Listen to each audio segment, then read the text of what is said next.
Hello and welcome back to video 3 in the Healing with Voiceover course. In this video, we're going to talk about sleep stories. And this is one of my favorite things to do. I don't see a ton of these, but when I do, I love to narrate sleep stories. It maybe because I know that I'm helping someone to fall asleep, and I myself have issues with falling asleep sometimes. So I know how much good this can do. And it's almost like you're reading, you're reading a bedtime story. You're helping the client to fall asleep. Sometimes a client will provide a script or a story for you. Most of the time, they do not.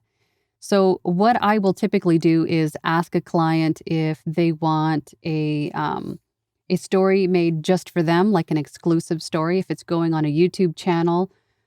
Or if this is for personal use and they don't really care what it is, if they want like a classic book, or if you have a writer that can write a bedtime story for you, you can narrate that. But of course, include that into your cost. But one thing that you can definitely use is books in the public domain for sleep story narration. You can find these on Google. Like, for instance, if you type in Alice's Adventures in Wonderland, you can find it right here on Google. And they are right here on Google Books. So you can download the entire book and narrate it right here. It's all scanned in. So you can either view it on your screen or you can download the entire book to read it. And this goes for any book in the public domain. Most of these are in Google Books. If they are not, you can also go to Project Gutenberg, gutenberg.org. And this is where they will have a lot of books in the public domain. So they have a library of over 60,000 free books. And public domain just means that the book no longer has any kind of copyright. So finding one of these books is super easy if the client wants a book from the public domain. I personally like Alice's Adventures in Wonderland. The type of narration for sleep stories is pretty similar to audiobooks, but like meditation, it's going to be very soft, very intimate, monotone, and then you're going to start at almost a normal, calm speaking pace. And then gradually, as you go, you'll get quieter and probably space out the wording a little bit more as you go, because hopefully the client is falling asleep by then.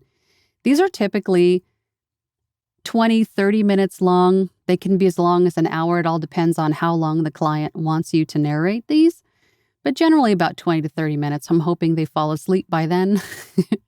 So just to give you an example, we'll do a little bit of narration of Alice's Adventures in Wonderland for sleep stories. Chapter 1. Down the Rabbit Hole. Alice was beginning to get very tired of sitting by her sister on the bank and of having nothing to do. Once or twice, she had peeped into the book her sister was reading, but it had no pictures or conversations in it. And what is the use of a book, thought Alice, without pictures or conversations?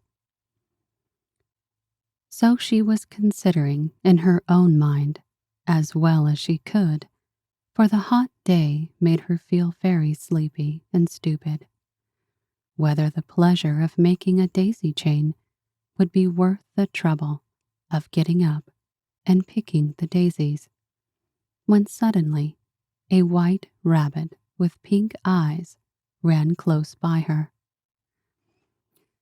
Just like audiobook narration, you're going to color some of the words, but basically it's a little bit more monotone. There's not as much inflection. There's not as much drama. It's very calm, a lot more pauses. And as I said before, as you go along towards the end, probably midway to the end, it's going to be a lot softer, probably more pauses. Just hopefully the client's asleep by then, because that's the whole point. But those are sleep stories. Generally, we don't mix these with music. Once in a great while, I have someone ask me to add like calming music to the background, but Generally not. It's usually just the narration, and that works well enough for them. So that is sleep stories. So we'll see you on the next video. Bye.